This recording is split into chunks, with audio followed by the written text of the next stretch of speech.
नमस्कार साथियों, मैं जावेद खान एडवोकेट स्वागत करता हूं आप सभी का शोर न्यूज इंडिया यानी सर्च ऑफ रियलिटी में। आज हम बात करने जा रहे हैं दो अहम विषयों पर। पहला विषय हमारा यूजीसी है, जो इस समय देश का चर्चित विषय बना हुआ है।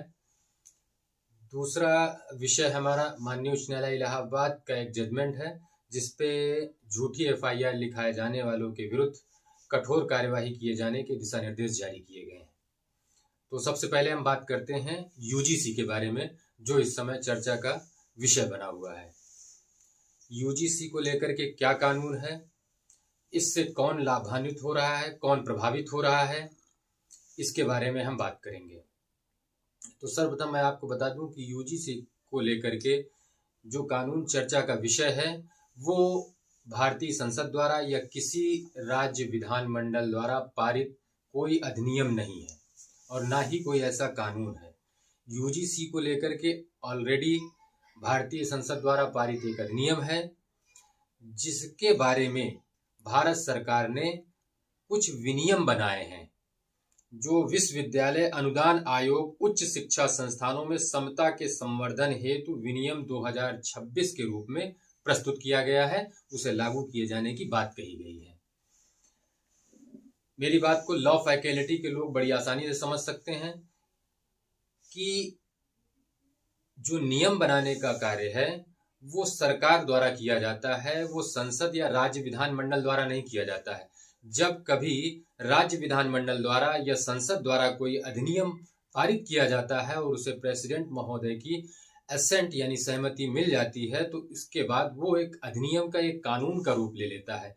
फिर सरकार उसे अपने हिसाब उसे आसानी से इम्प्लीमेंट करने के लिए, लागू करने के लिए उसके लिए नियम बनाती है, जो उसे आसानी से लागू करते हैं।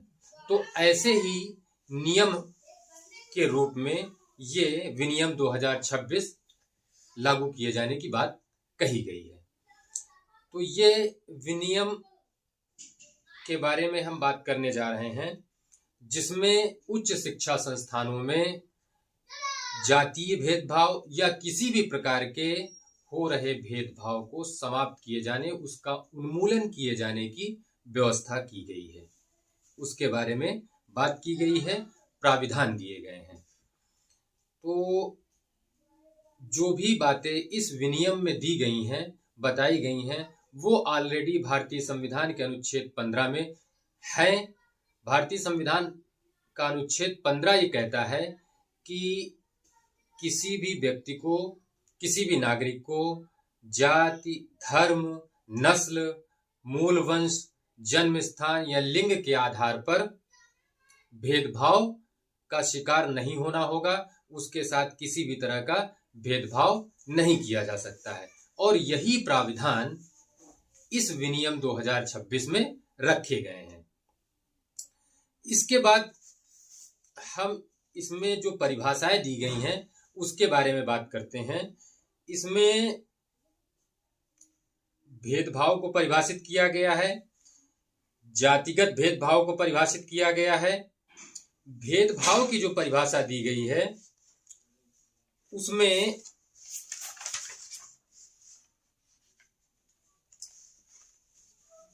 उसमें कहा गया है कि धर्म, नस्ल, जाति, लिंग, जन्म स्थान, दिव्यांगता या इनमें से किसी एक के आधार पर या किसी भी हितधारक के विरुद्ध कोई भी अनुचित भेदभावपूर्ण या पक्षपातपूर्ण व्यवहार या ऐसा कोई कार्य, चाहे वह स्पष्ट हो या अंतर्निहित हो, इसमें ऐसा कोई भी विभेद, बहिष्करण, प्रतिबंध या पक्षपात भी शामिल है, जिसका उद्देश्य या प्रभाव शिक्षा में समान व्यवहार को निष्प्रभावी या अक्षम करना है और विशेष रूप से किसी भी हितधारक या हितधारकों के समूह पर ऐसी शर्तें लगाना है जो मानवीय गरिमा के प्रतिकूल हो। ये रही इस विनियम 2026 में भेदभाव की परिभाषा। और इसी में जाति आधारित भेदभाव को भी परिभाषित किया गया है। वो इस प्रकार परिभाषित किया गया है कि अनुसूचित जातियों, अनुसूचित जनजातियों एवं अन्य पिछड़े वर्गों के सदस्यों के विरुद्ध केवल जाति या जनजाति के आधार पर भेदभाव जो होता है। अब दोनों प्रकार के भेदभाव के उन्मूलन की बात इसमें कही गई है। ये सबसे पहले हमको समझना होगा। अब जब हम भेदभाव की बात इस विनियम में पढ़ते हैं तो उसमें एक शब्द हितधारक आता है। तो हितधारक की भी परिभाषा को समझना जरूरी हो जाता है। हितधारक का अर्थ छात्र, संकाय सदस्यों, कर्मचारी और प्रबंध समिति के सदस्य, जिसमें उच्च शिक्षा संस्थान का प्रमुख भी शामिल है।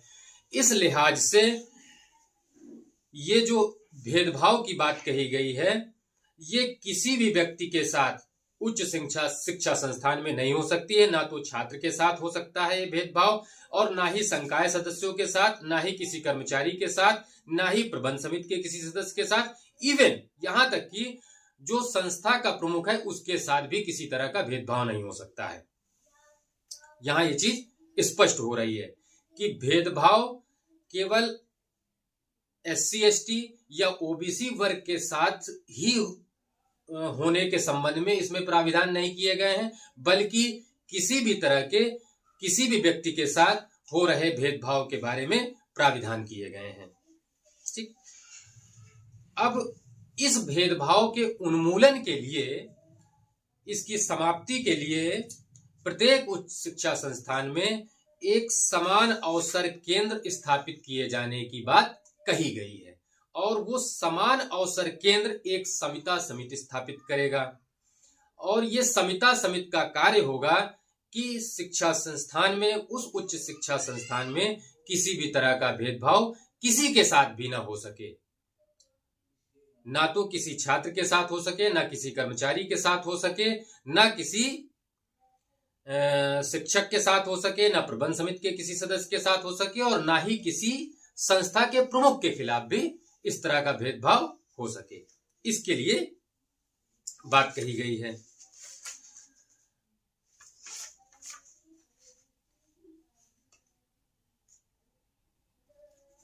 अगर इस तरह के शिक्षा संस्थान में कोई भेदभाव होता है तो उसके लिए क्या कानून बनाए गए हैं, इसके बारे में हम चर्चा किए लेते हैं। अगर किसी भी तरह के भेदभाव, चाहे वो जातिगत भेदभाव हो रहा हो, या धर्म के आधार पर भेदभाव हो रहा हो, नस्ल के आधार पर भेदभाव हो रहा हो, लिंग के आधार पर भेदभाव हो रहा हो, जन्म स्थान के आधार पर भेदभाव हो रहा हो, या दिव्यांगता के आधार पर भी भेदभाव हो रहा हो, तो उसके बारे में शिकायत मिलने पर कार्यवाही की जाएगी।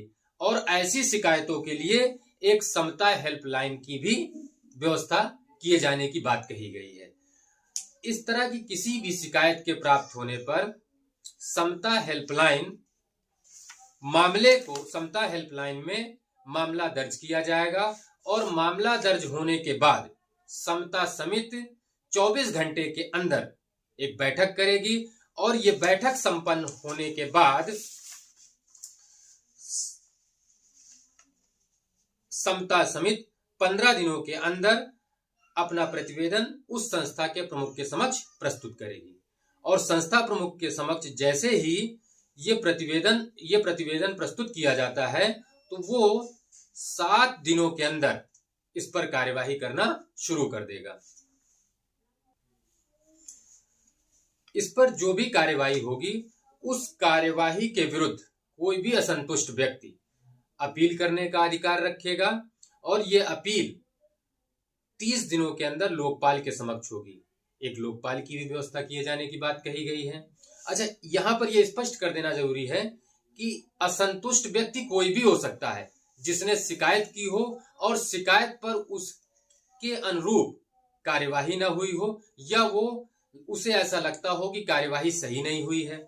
इसके अलावा जिसके विरुद्ध शिकायत हुई है वो भी इसमें अपील कर सकता है। उसको भी अधिकार है कि वो लोकपाल के समक्ष अपील करे। 30 दिनों के अंदर अपील होगी। ये व्यवस्था है।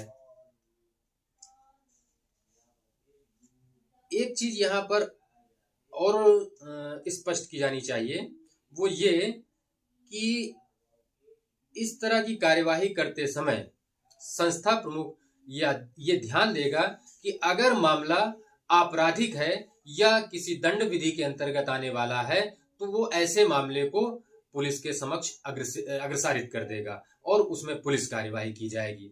और जब पुलिस कार्यवाही होगी तो यहाँ पर एक चीज और क्लियर हो जानी चाहिए कि पुलिस उन्हीं मामलों में कार्यवाही करेगी जो जिसके संबंध में ऑलरेडी कानून है। तो कानून कौन कौन से हैं जो एग्जिस्ट कर रहे हैं किसी भी तरह के भेदभाव के संबंध में, वो क्लियर किया जा रहा है इस वीडियो में। वो ये कि अगर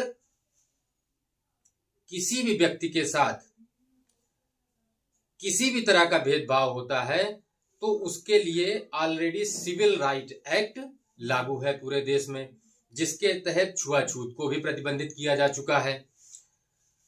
और दूसरा एक एक्ट है अनुसूचित जाति अनुसूचित जनजाति अत्याचार निवारण अधिनियम 1989, जिसमें खासकर एससी और एसटी समुदाय के व्यक्तियों के विरुद्ध हो रहे अत्याचार को अपराध घोषित किया गया है और उन्हें ऐसे अपराधों से संरक्षण दिए जाने की व्यवस्था की गई है। तो इन कानूनों के तहत पुलिस कार्यवाही करेगी। तो यहाँ एक चीज और स्पष्ट हो रही है कि ये जो कानून है वो कोई दंड विधि नहीं है और ना ही इसमें कोई अलग से आपराधिक प्राविधान जोड़े गए हैं।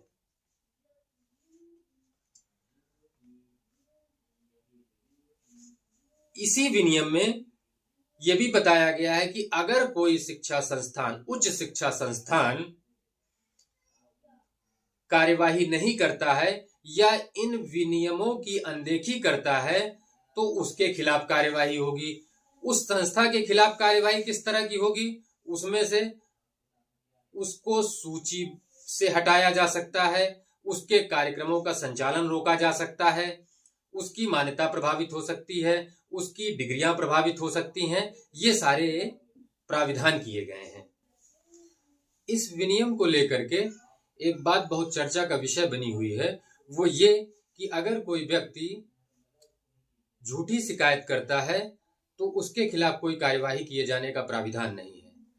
तो यहाँ ये देखना होगा कि ये जो विनियम है वो किसी भी अन्य विधि को प्रभावित नहीं करता है, किसी अन्य विधि पर ओवरराइडिंग इफेक्ट नहीं रखता है और ना ही किसी अन्य विधि के अल्पीकरण में है। तो यहां से ये बात क्लियर हो जाती है कि अगर कोई व्यक्ति झूठी शिकायत करता है तो झूठी शिकायत किए जाने के संबंध में जो कानून मौजूदा स्थिति में है उन कानूनों के तहत कार्यवाही हो सकती है।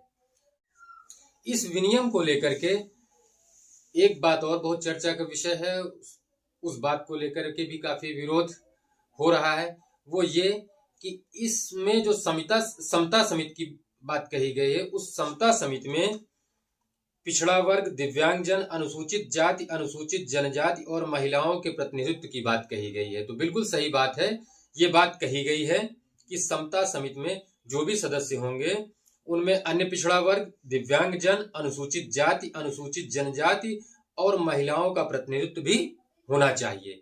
लेकिन यहाँ ये बात गौर करने काबिल है कि ये मैंडेटरी उपबंध नहीं है, ये आदेशात्मक उपबंध नहीं है कि समता समिति के इतने सदस्यों में से इतने सदस्य महिला ही होंगे, इतने सदस्य एससी या एसटी समुदाय के होंगे या इतने सदस्य किसी पिछड़ा वर्ग से होंगे। ऐसा बिल्कुल भी नहीं है। ये निर्देशात्मक उपबंध है, ये शिक्षा संस्थान द्वारा तय किया जाएगा कि इसमें सदस्य कौन होंगे। उनके द्वारा बनाई गए समान अवसर केंद्र और समान अवसर केंद्र द्वारा बनाई गई समता समिति में जरूरी नहीं है कि कोई एससी एसटी या अन्य पिछड़ा वर्ग या महिलाओं का प्रतिनिधित्व हो ही।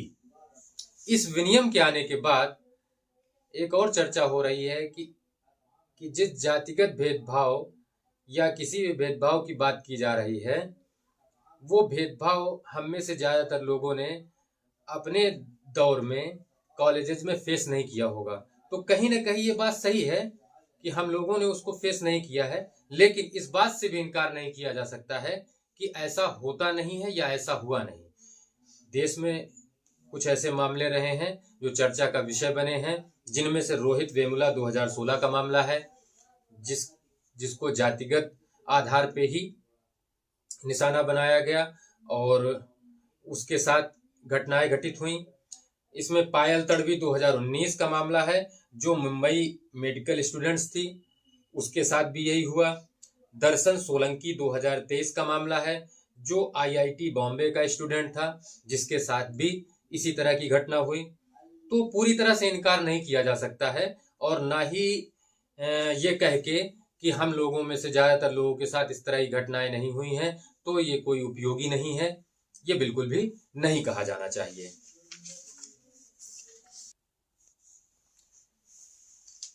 मेरे हिसाब से ये विनियम संविधान सम्मत है, और इसमें कोई विधिक त्रुटि on the face of regulation दिखाई नहीं दे रही है। और इसके उपबंध केवल उच्च शिक्षा संस्थाओं में ही नहीं, बल्कि माध्यमिक शिक्षा में भी लागू होने चाहिए। और जब उच्च शिक्षा संस्थान, माध्यमिक शिक्षा संस्थान और समाज में भी, जैसा कि ऑलरेडी कानून है, इस तरह के उपबंध हुए, तो फिर एक न एक दिन ये जो आरक्षण वाली व्यवस्था है, इसकी उपयोगिता और आवश्यकता भी कम होती हुई प्रतीत होगी। क्योंकि जब व्यक्तियों को समान अवसर और साफ, स्वच्छ और समान माहौल में पढ़ाई करने का अवसर मिलेगा, तो फिर आरक्षण की भी आवश्यकता मेरे हिसाब से कम होती चली जाएगी। क्योंकि जब आरक्षण की बात आती है, तो वहां पर एक बात ये कही जाती है कि आरक्षण से योग्यता प्रभावित होती है। और कहीं ना कहीं हम लोग देखते हैं कि जब कोई रिजल्ट आता है सरकारी नौकरियों में, तो उसमें 0.% से कोई व्यक्ति सेलेक्ट होता है और किसी का सिलेक्शन रुक जाता है, और उसी जगह कोई व्यक्ति जो सेलेक्ट नहीं हुआ है, उससे 10 अंक या 5 अंक पीछे रह गया व्यक्ति भी आरक्षण का लाभ लेके सिलेक्शन पा जाता है। ये अक्सर हम लोग देखते हैं। तो ऐसा देख के प्रथम दृष्टया हम लोगों को लगता है कि यार ये अन्याय हो रहा है। लेकिन हमारी आपकी समझ में जो अन्याय है, वास्तव में वो संविधान सम्मत है। क्योंकि संविधान में सामाजिक न्याय की बात कही गई है, और सामाजिक न्याय का मतलब ही यही है कि सभी वर्ग के लोगों को समान अवसर मिले देश के साधनों और संसाधनों में, सेवाओं में। तो जब हम सामाजिक न्याय की दृष्टि से देखेंगे, तो ये आरक्षण, ये व्यवस्थाएं प्रासंगिक और आवश्यक समझ में आती हैं। लेकिन जब व्यक्तियों को समाज में, घर में, परिवार में एक सामान्य माहौल मिलेगा, और वहां किसी भी तरह का भेदभाव नहीं होगा, प्राइमरी एजुकेशन में भेदभाव रहित, किसी भी तरह के भेदभाव रहित माहौल में पढ़ाई करने का मौका मिलेगा, माध्यमिक शिक्षा में, उच्च शिक्षा संस्थान में किसी भी तरह का भेदभाव नहीं फेस करना पड़ेगा। तो एक हेल्दी माहौल जब घर से लेके उच्च शिक्षा संस्थान तक व्यक्तियों को, बच्चों को मिलेगा, छात्रों को मिलेगा, तो फिर निश्चित रूप से ये नहीं कहा जाएगा कि इनको माहौल अच्छा नहीं मिल पाया, इनको स्वच्छ माहौल अच्छा नहीं मिल पाया, इनको समान माहौल नहीं मिल पाया, इसलिए इनको आरक्षण की जरूरत है। तो इस तरह से इसके जो बंद हैं, अगर इनका इम्प्लीमेंटेशन उच्च शिक्षा संस्थान के साथ ही माध्यमिक शिक्षा में और समाज में कठोरता के साथ और सही तरह से इम्प्लीमेंट होता है, तो ये एक अच्छा रिजल्ट देगा और आरक्षण की भी आवश्यकता को कम करेगा। हालांकि आज ही माननीय सर्वोच्च न्यायालय ने यूजीसी के क्रियान्वयन पर, उसके इम्प्लीमेंटेशन पर अंतरिम रोक लगा दी है, क्योंकि इसके खिलाफ माननीय सर्वोच्च न्यायालय में रिट दाखिल हुई थी। रिट में इसके लागू होने पर अंतरिम रोक लगाते हुए एक तिथि निर्धारित कर दी गई है। उस तिथि तक इसका क्रियान्वयन, इसका इम्प्लीमेंटेशन स्थगित रहे। दूसरे विषय पे आते हैं, जो कि झूठी शिकायत या झूठी एफआईआर दर्ज कराए जाने के मामले में माननीय उच्च न्यायालय इलाहाबाद द्वारा जारी किए गए दिशा निर्देशों से संबंधित है। माननीय उच्च न्यायालय इलाहाबाद ने अभी हाल ही में 14 जनवरी 2026 को Umme Farwa versus state of UP and another में एक निर्णय दिया है, जिस निर्णय में कुछ दिशा निर्देश जारी किए गए हैं। ये दिशा निर्देश पुलिस वालों के लिए हैं और संबंधित न्यायालयों के लिए हैं। इस मामले में कहा गया है कि अब अगर कोई व्यक्ति झूठी एफआईआर लिखाता है तो ऐसी एफआईआर इन्वेस्टिगेशन में झूठी पाई जाने पर पुलिस केवल एफआईआर ही नहीं भेजेगी, बल्कि ऐसी झूठी एफआईआर लिखाए जाने वाले के विरुद्ध भी कार्यवाही संस्थित करेगी। ऐसे व्यक्ति के खिलाफ पुलिस 182 आईपीसी की कार्यवाही करेगी। 182 आईपीसी जो कि 217 बीएनएस में है, और इसी तरह 177 आईपीसी जो कि 212 बीएनएस में है। इसके तहत कार्यवाहियां पुलिस द्वारा की जाएंगी। माननीय उच्च न्यायालय इलाहाबाद ने अपने निर्णय के पैरा 47, 48, 49 और 50 में बहुत ही डिटेल से इस बारे में बातें की हैं और बताया है कि अगर कोई पुलिस अधिकारी अब इस आदेश का अनुपालन नहीं करता है और कार्यवाही झूठी एफआईआर लिखाए जाने वाले व्यक्ति के खिलाफ कार्यवाही नहीं की जाती है तो ऐसा व्यक्ति 199 बीएनएस के तहत अपराध कारित करने का दोषी होगा। 199 बीएनएस जो कि आईपीसी की धारा 166 हुआ करती थी, 166 ए हुआ करती थी, जिसमें लोक सेवक द्वारा अपने कर्तव्यों का पालन न करने के संबंध में दंडात्मक प्राविधान किए गए थे। इस जजमेंट में माननीय उच्च न्यायालय इलाहाबाद ने केवल पुलिस वालों के विरुद्ध ही नहीं, बल्कि पुलिस वालों के साथ ही संबंधित न्यायिक अधिकारियों के लिए भी दिशा निर्देश जारी किए हैं और अपने आदेश में कहा है कि अगर कोई पुलिस अधिकारी या न्यायिक अधिकारी इस आदेश में दिए गए दिशा निर्देशों का अक्षरशः पालन नहीं करता है तो ऐसे पुलिस अधिकारी और ऐसे न्यायिक अधिकारी कंटेम्प्ट के भागीदार होंगे और असंतुष्ट व्यक्ति माननीय उच्च न्यायालय इलाहाबाद में इन लोगों के विरुद्ध कार्यवाही संस्थित करके इनको दंडित कराने के लिए कार्यवाही कर सकता है। तो ये एक अहम फैसला है जिसका क्रियान्वयन स्ट्रिक्टली किए जाने की बात कही गई है और इसका क्रियान्वयन जब कठोरता के साथ होगा तो झूठी एफआईआर जो जनरली लिखाई जाती हैं उन मामलों में कमी आने की संभावना है। जैसा कि हम आप देखते हैं कि आजकल पति पत्नी के मामले में, वैवाहिक मामलों में और रेप जैसे मामलों में, SC/ST एक्ट के मामलों में या धर्म परिवर्तन के मामलों में अधिकांशतः या अक्सर झूठी एफआईआर लिखाए जाने के मामले सामने आते हैं। लेकिन जब ये एफआईआर झूठी प्रतीत होती है या इन्वेस्टिगेशन में झूठी साबित हो जाती है तो पुलिस केवल मामले को एफआईआर के रूप में प्रेषित करके ऐसी झूठी एफआईआर लिखाए जाने वालों के विरुद्ध कोई कार्यवाही नहीं करती है, कोई कार्यवाही संस्थित नहीं होती है। उन मामलों में ये एक अहम फैसला साबित होगा और अब इन मामलों में कार्यवाही सुनिश्चित हो सकेगी। तो इस वीडियो में दी गई जानकारी कैसी लगी आप लोगों को कमेंट्स बॉक्स में जरूर बताइएगा। अगर ये वीडियो अच्छा लगा हो तो इसे लाइक, सब्सक्राइब और शेयर जरूर कीजिएगा और कमेंट बॉक्स में आप लोग अपनी राय भी रख सकते हैं, अपना सवाल भी कर सकते हैं। उस राय को देख करके हमें वीडियो बनाने में आपकी इच्छा अनुसार आपके सवालों के जवाब के लिए आसानी रहेगी। तो राय अपनी व्यक्त करिए। अगर कोई सवाल है तो वो भी हमसे पूछ सकते हैं, कमेंट में ही जवाब दिया जा सकता है या फिर उसके लिए वीडियो बना के भी आप लोगों को समझाने की कोशिश की जा सकती है।